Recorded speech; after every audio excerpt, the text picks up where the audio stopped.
Welcome to Rebel Watch, an all-Star Wars podcast. Hey, what are you trying to push on us? Perhaps you think you're being treated unfairly. Hey Star Wars fans, welcome back to another episode of Rebel Watch. I'm Ez, and this is Mike. How's it going today, Mike? Very good, sir. How are you doing? Doing well. I feel good. We're back. We're back podcasting, and we got our equipment up. We've just brought the new camera over to my place. Starting to settle down. Settle down a little bit. Hopefully we fixed that audio issue from last week. We apologize about that. We had it going in left ear, right ear. Yeah. Guys, we're really trying to. This camera is hardcore. Yes. It's so we've been digging through the manual is no joke, like that thick. It's just like it's a full novel. So it's been fun to kind of just to play around with the new equipment and what have you. So things coming up on the channel. We are still working on getting a couple of things going, but I think we've waited for a collaboration that's happening today. Later today, we're going to film that. We're going to record it with Rebel Scum Podcast, so can't wait to talk to James and Brock and all those guys over there. So really excited. That's actually in an hour and 45 minutes, so we got to keep Time's a ticket. We got to keep this tight. Today, though, just we're going to do a little Lightspeed round at first, then we're going to get into the Forces of Destiny. Yes. So super excited about it. It's been dropping last couple of days and all weekend. I think it's going to keep dropping for another couple of days, maybe. I'm not sure. I'm not sure how many more there are, but we'll talk about that here in just a bit. So, all right, let's jump into the Lightspeed round and get after it here real quick. This is if you want to participate in this round, it's on patreon.com/rebelwatch. Just yes or no questions. That's right. Mike needs you guys to send in a few questions because he struggles. Starting to get overwhelmed.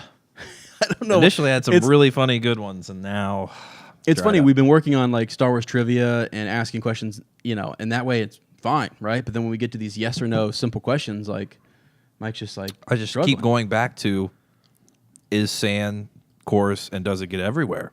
Yes. Every time. Every time his mind goes there. And I might ask you every time because maybe your opinion has changed. Right.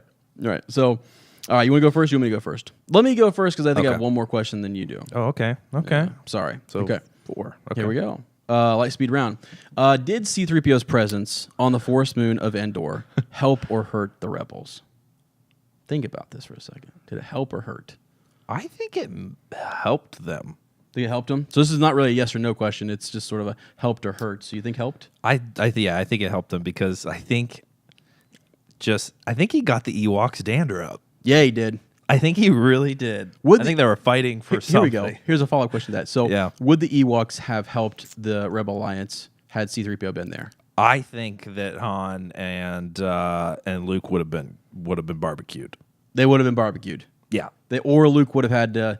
He would have had to cut his way out of there and kill some Ewoks, and that would have been cool. But why didn't he, though? I mean, he could. Well, because they're cute little Ewoks. They are, but immediately when they're tying your hands.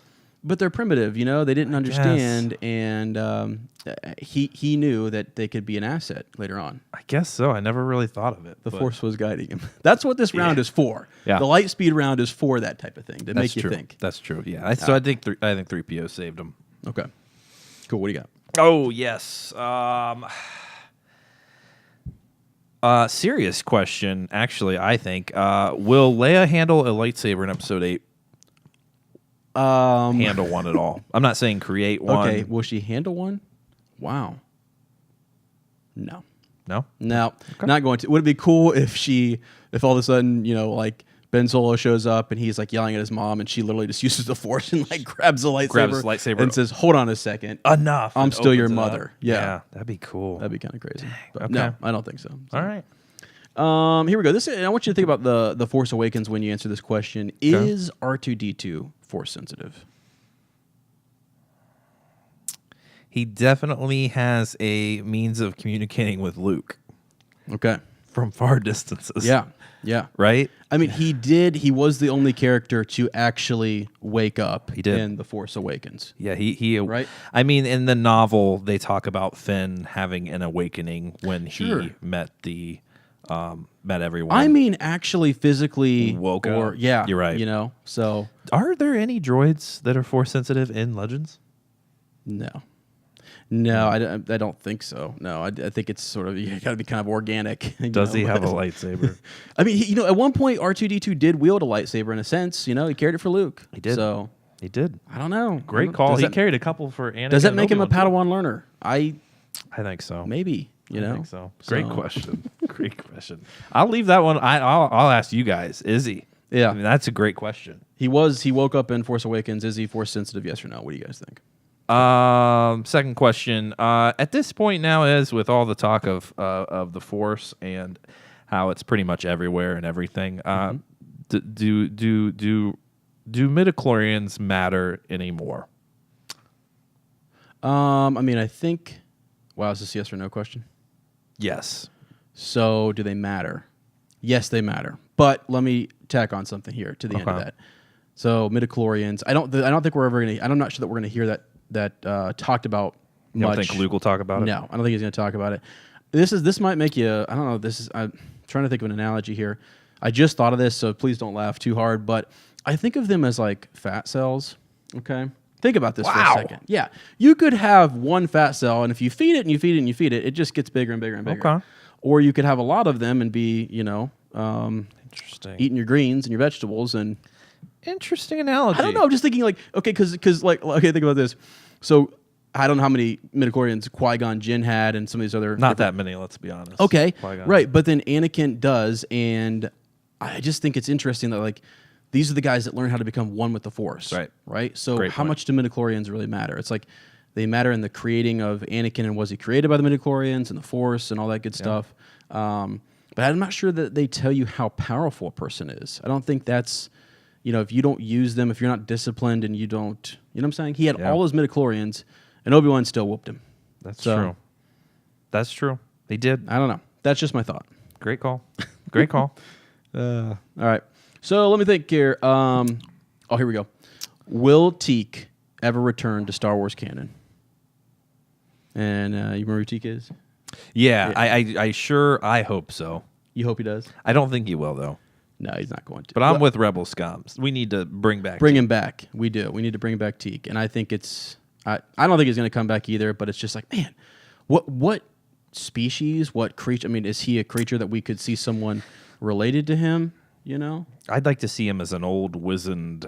Teak, and almost like a crazy Teak who's still smiling and laughing a lot, but not as fast as he used to be. Maybe not as fast, but still faster than most people. He's know what I mean? or surprisingly fast. Yeah.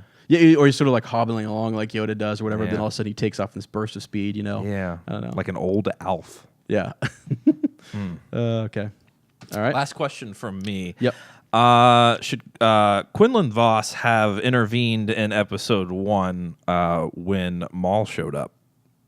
Because we know he was on Tatooine with Obi-Wan, Right, I've seen that. Padme, Anakin, and Qui-Gon. Should he have intervened when Darth Maul showed up? Mm-hmm. No, he shouldn't have. Everything happened as it should? I think he, from what I've read and from what I know, he's supposed to be this undercover guy. And I think, and we were talking, this has been days ago, and we were mentioning. So when I first heard about Quinlan Vos, and I saw that he was, in episode 1 and things like that, what jumped to our minds was that he's maybe there to scout out Anakin Skywalker. Yeah, people aren't talking about that. They're not talking about it. Like maybe, if you're going to speculate as to why he's there, in the same location as Anakin Skywalker in Phantom Menace, maybe it's there to see who this, Force sensitive Maybe child he's is. the father.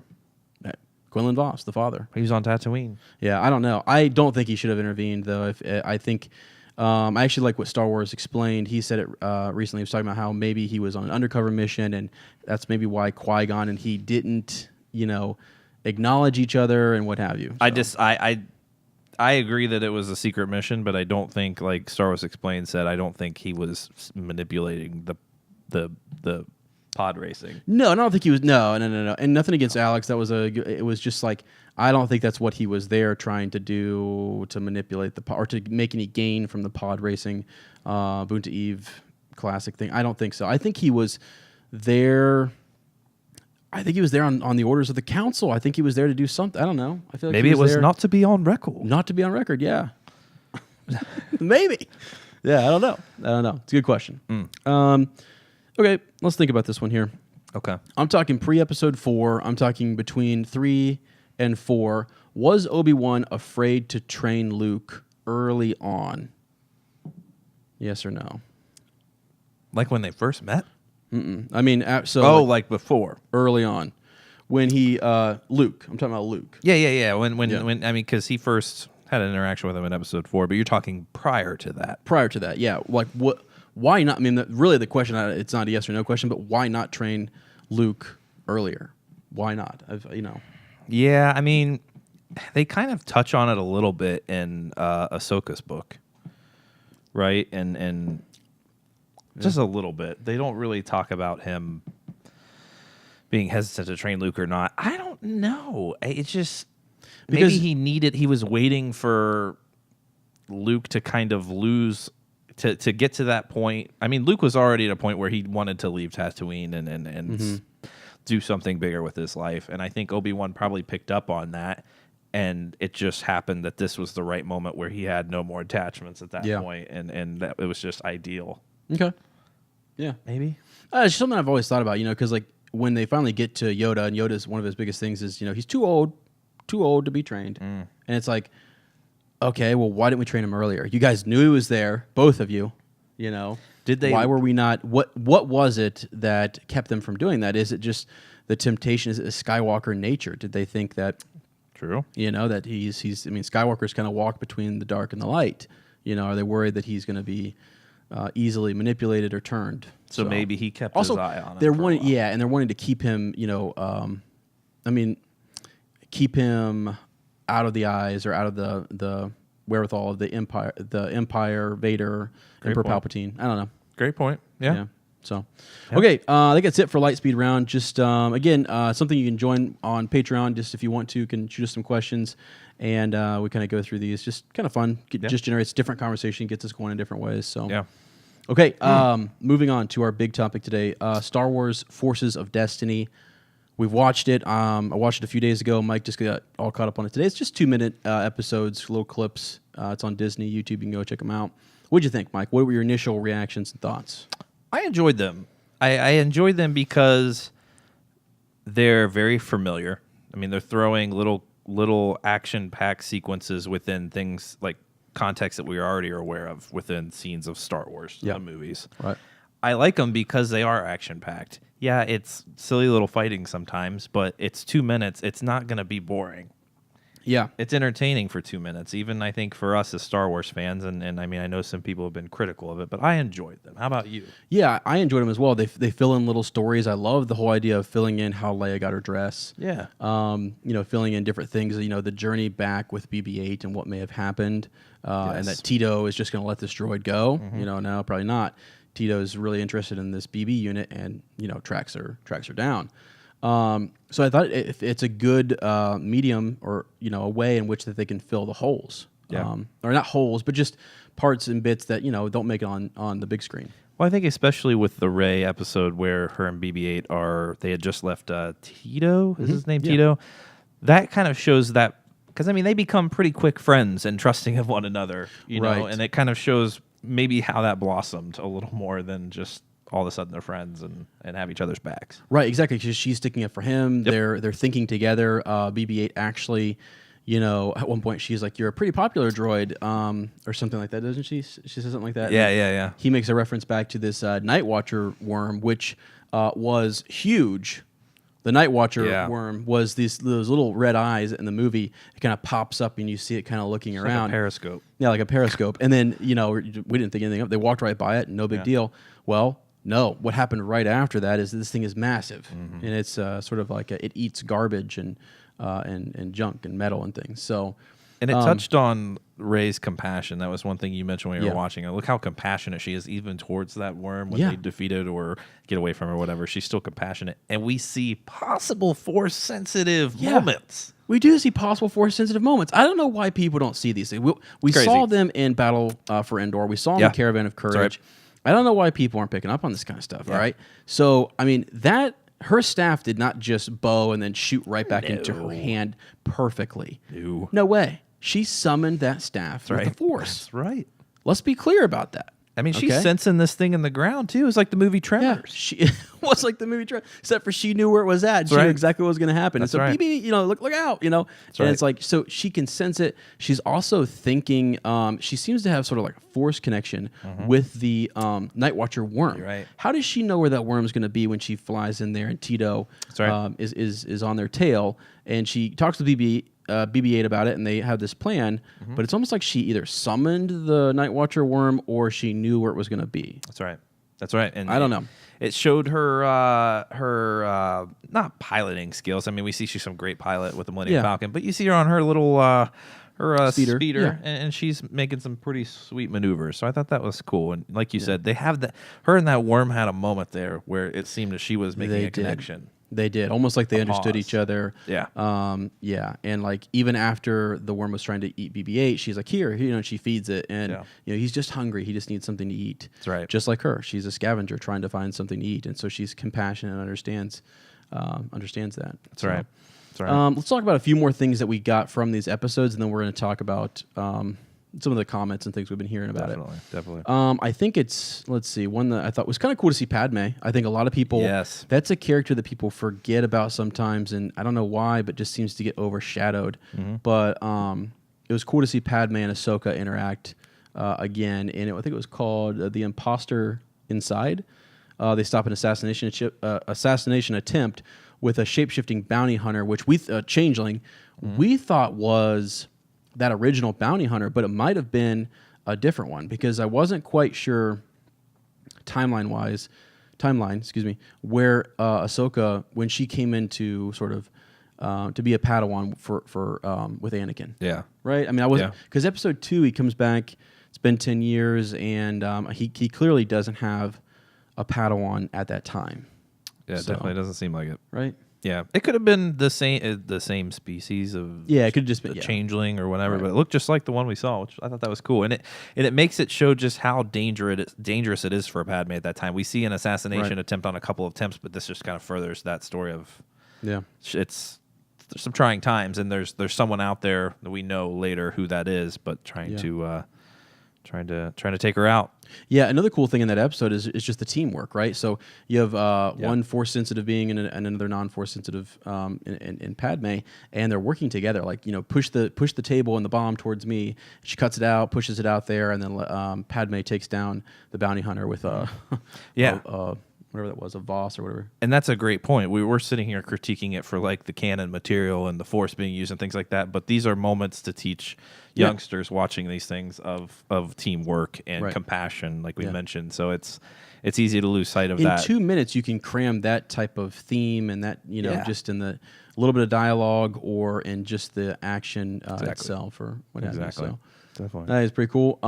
Let's see, anything else here? Oh, something that was kind of cool to go back and see Echo Base again and to see Chewie down here working on some tunnels and things.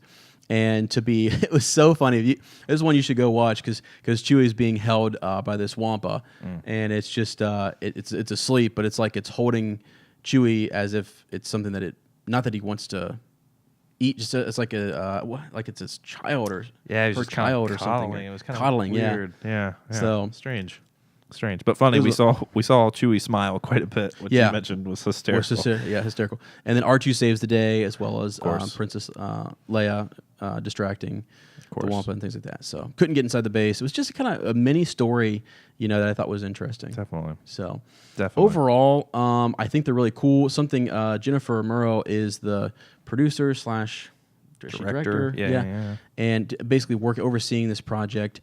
And she actually sat down with a channel that we like to watch, Collider, Ken Knapsack, and they were talking about how I guess in this fall there's going to be longer episodes, like a 30-minute episode. I think Maz is the first one, where they kind of follow Maz for a little bit. Also, I meant to mention this in the beginning. One of the coolest parts to this is the intro.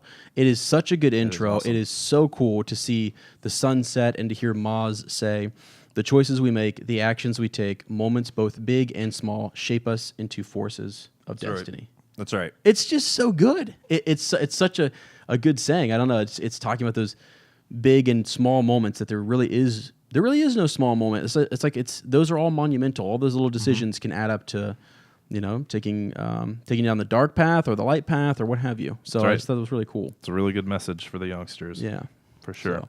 So, now let's talk about something though that's kind of got Mike fired up a little bit, and it's kind of ridiculous. I think he has a few comments that he's going to read. We're not going to mention names, are we? No, we'll name drop anyone on Facebook. Okay. But so we mentioned we watched this for just the love of Star Wars and the storylines with kind of displaying, like we said, compassion and teamwork and things like that for the youngsters. I think it's a really great message, and I think Star Wars needs to do that more. And then you have these trolls just steamrolling this little children's segment. Yeah. And it's very evident there's a focus on the female leads in Star Wars. And that's awesome. I mean, there's been nothing like that since now. Nothing really focusing, dedicating solely to them. And there are references. We saw Anakin in an episode. We see Yoda in an episode. But they're not. That's not what this is about. Let them have this moment to inspire young females and let them enjoy Star Wars as well. And I think there's one thing that my wife said after we went and watched Wonder Woman. I think Wonder Woman's great. She loved it as well. It's getting really positive feedback. She said that this, I can't see how anyone's having an issue with this being, this female just comic hero being so popular, which some people have critiqued it and they're not a fan of it or whatever. But she's like, men have been so they can so easily relate to these comic book characters in these movies and these comics because they're men. Yep. It's easy to relate to Superman, to Batman, and to look up to them. And she said, you don't know what it's like to not have that really in mainstream media. I mean, there are comics focused on and things like that, but to have this is a very important thing for women. Well, and it's someone that a woman or a young girl can look up to, and I think it's really awesome. And it took her to kind of tell me that to even realize it that deep that like you're right. I mean, you can relate to Superman on so many levels, but just the fact that he's a man, I mean. Oh, yeah. It has an effect.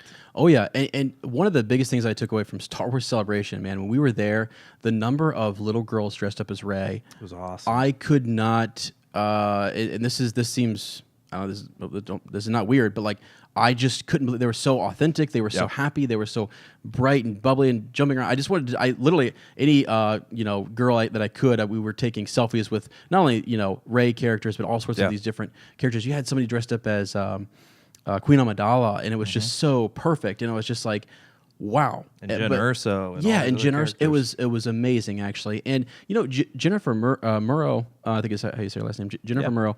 She was talking to Ken Knapsack, and she actually said she did connect to Luke Skywalker, and she found him very appealing and this hero or whatever. But like now, it's cool to have Jen Erso and Rey. Right. So if you want to be a Jedi, or if you want to, it's just like you can really see yourself stepping into her shoes. And I'm just like, it makes a lot of sense. I think there's nothing wrong with it. I don't know. I see it's weird because I can see how Jennifer can say that about Luke Skywalker because I can kind of say that. There's aspects of Jen Erso and Rey that are epic hero-like characters, these protagonists that I actually am like, that's badass. That's cool. That's something that I can daydream about in a sense. And being on the same missions that they're on, Exactly. And you can relate to Luke because he has a very relatable story for just being a common person to becoming a hero, and that's where she really connected.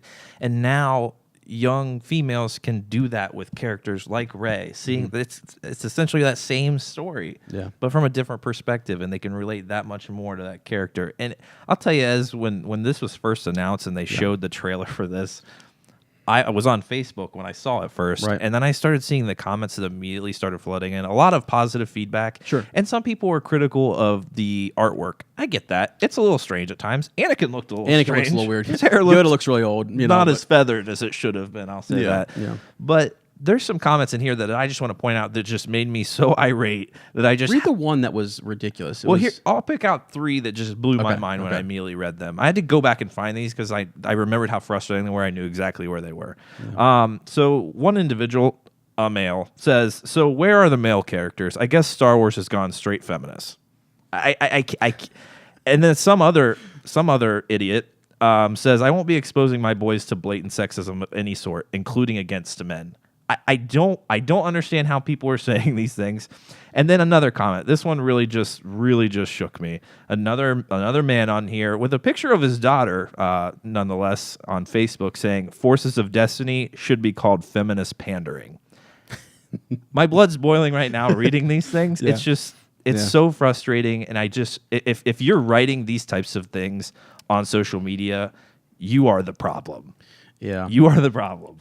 It's with our entire society. The thing is that honestly, like being at Star Wars Celebration and being around that culture and those people and seeing and remembering how Star Wars shifted our culture back in the day and how it changed things and how Carrie Fisher did that. And also the way that Mark Hamill and Harrison Ford and those people respected Carrie Fisher and their relationship with her later on. It changed things and where they're still using that. It's like, I don't know. That was sort of the beginning, and now we're working on it more, and we're going to keep pushing it. There's absolutely nothing wrong with it. I don't know what the issue. It's negativity. I don't understand why you're that negative. People at Celebration were so positive, so kind, and I think if I have a little niece right now, and it's just like I would love for her to watch some of these and just see herself as one of these characters. I really would, because they're the characters that they can, I don't know, like we had growing up different animated,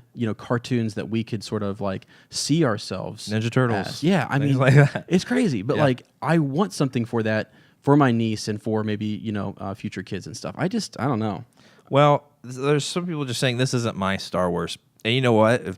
Cool. So be it. But you know what? I guarantee you, George Lucas, you could tell when creating the Clone Wars, this is the direction he was taking Star Wars. And I think he realized that he just couldn't get it to where it needed to go. Right. And I think that's a huge part of why he sold the franchise. Yeah. And he knew Disney could do that and could take it to that next level.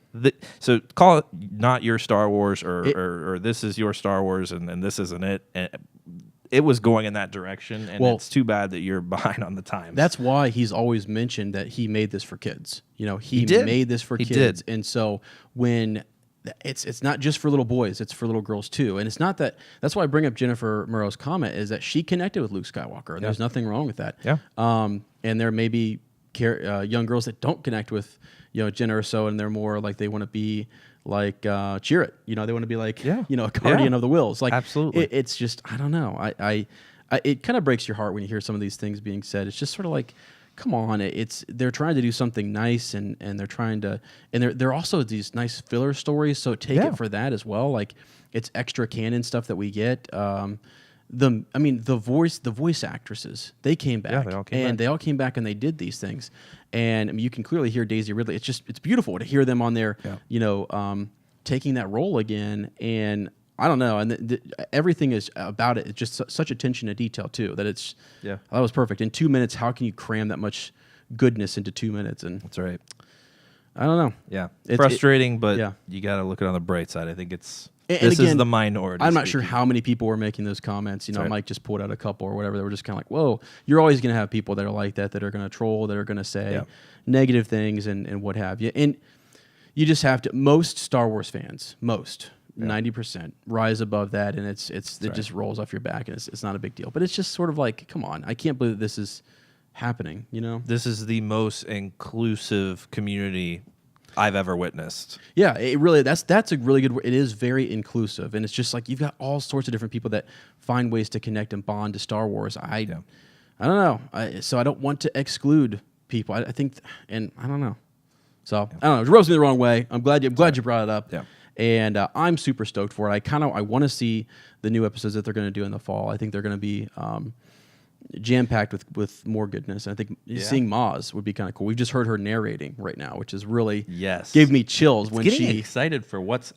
I mean, we could see Maz out there and how she got the lightsaber. Got the lightsaber. Yeah. I mean, this could be really cool. A more substantial story that isn't just filling in the few moments that we have split scenes from the movies. This could be more substantial stuff upcoming, and that's exciting. Right. I saw a girl on Twitter. I don't know her name. I'll have to find her here, but like she was talking about this whole issue, and she's just like, look at how dominated Star Wars is with male characters. And actually, something really interesting. Let me see if I have her pulled up here.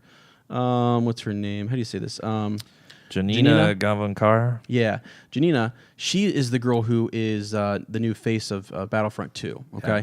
she talked about this quite a bit and how she's this female. She's in this lead role for Battlefront 2 and for the Inferno Squad. Yeah. Right, and she was talking about she actually narrates the book, the audio book, Inferno Squad, and she said just from that experience alone.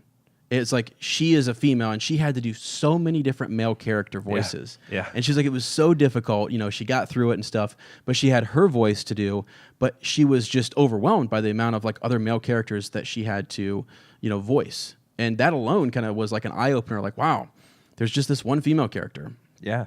you know, and it's like Absolutely. surrounded by all these other men. Absolutely. So I don't think there's anything wrong with highlighting these strong, awesome female characters. I don't either. So. And speaking of another awesome female lead in Star Wars, I was at the library Yeah. getting Yeah. a CD that I ordered, and from literally halfway down the library, I'm always just scanning for the Star Wars, just title, always. And I spot this guy. Hold it up there. Hold it up. Didn't even know this came out. Yeah. Supposedly, from what I'm seeing, we're gonna hear a little bit about Jyn Erso's upbringing, maybe with Saw Gerrera and what those interactions were like, and I'm actually remembering this book. I didn't read it, but I saw people like sort of bashing it as that it didn't really, it wasn't what they thought. It didn't add to the story a whole lot. It's telling us more about Jyn Erso, and I just think if that's all it does, then that's cool. I think that's amazing because there's a huge gap. Oh, All sure. we know is from. I mean, if you read Catalyst, there's not even. It's more about Catalyst is about Galen and his wife and their interactions with Krennic, and we only learn of Jyn really at the end of the book, Right. and then we see her young self in Rogue One, and then we are immersed into the actual Rogue One timeline, but. There's a lot of story. I'm excited to dig into this. Yeah. I really like Jyn, and I think it's gonna. Yeah, it's this is gonna one be that a kind of good slipped one. by us, but we need to. Yeah, absolutely. Get, So maybe a book into it. review. Yeah, maybe we'll throw one in Yeah, there. down. We do have Inferno Squad coming out really That as soon. well. Things to keep aware of that are coming up. Mike and I are going to do another podcast. We're doing a collaboration. Mm-hmm. We have a couple more things podcasting wise we're going to come up with before D23. That's right. And there's going to be no panel at Comic-Con. I thought there was going to be a Last Jedi panel, but there's no panel there. So we have maybe some trailers or some footage coming out for D23. We had a request to do a reaction in the comments. I don't know if you saw that. Yes. Absolutely, we will be.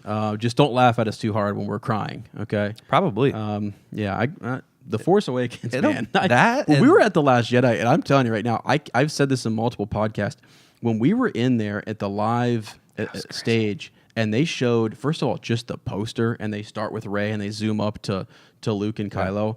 I was just goosebumps, man. I mean, we could look like you could feel the energy just coming off of the place. And then by the time you got to the end of that trailer, that teaser trailer, we were screaming, we were yelling like we had just blown up the second Death Star. You know, it was. I actually replayed that scene for my wife the other day. I was telling her exactly what happened. Oh, and how Ryan man. Johnson was kind of teasing us about the poster being the only release. The only thing, and then yeah, we flipped exactly. out. People so were up cool. on chairs, just going nuts. That's So right. we'll do a reaction. Hopefully, there's more cool stuff coming out. Even if it's just a little behind the scenes reel, I think it would be kind of cool. To see. Maybe.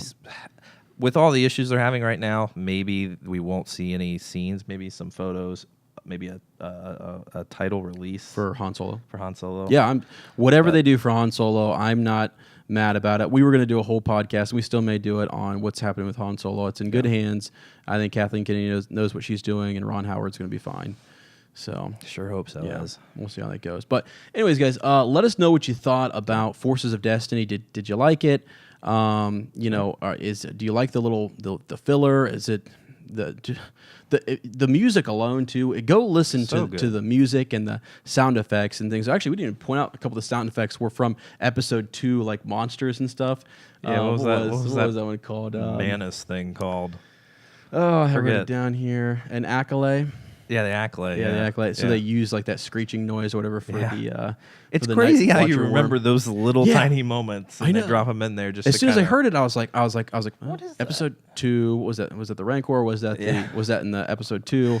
So it was cool. Again, attention to detail. I just think you have to go check them out. And they're 2 minutes. They're worth a watch, and then we'll get longer stuff in the fall. So, cool. All right, guys. Thanks. Please like the channel. Please subscribe. We're trying to get more subscribers so we can collaborate with some more people and just keep this thing going. Right. If you're listening on Podbean, we appreciate that as well. We are well over 500 followers and subscribers there. And counting. So we appreciate the folks at Podbean for promoting us there, and I think that's a lot of fun. So appreciate that. If you like this video, give it a thumbs up, and please subscribe for more content. As always, may the Force be with you. You're fine. It's his first time. Mark Hamill, happy 9th birthday, Michael. Wow, that's awesome. Let's pretend that's me. Yeah, who are we? Star Wars Explained. Hey, Star Wars fans, welcome back to another episode of Rebel Watch. I called him out. And I looked at the camera dumbfounded. Oh, yeah. Tessimo says, is that Highland Dwarf? I think so, but I think it's is. an adaptation of Old Ewok that they... I agree. The Last Jedi script is leaked. Snoke is Porkins. Hey Star Wars fans, hope you enjoyed this edition of Rebel Watch. If you did, please be sure to comment, like, and subscribe to this channel. Also, if you'd like to become involved with this podcast, please go ahead and check us out at patreon.com/RebelWatch.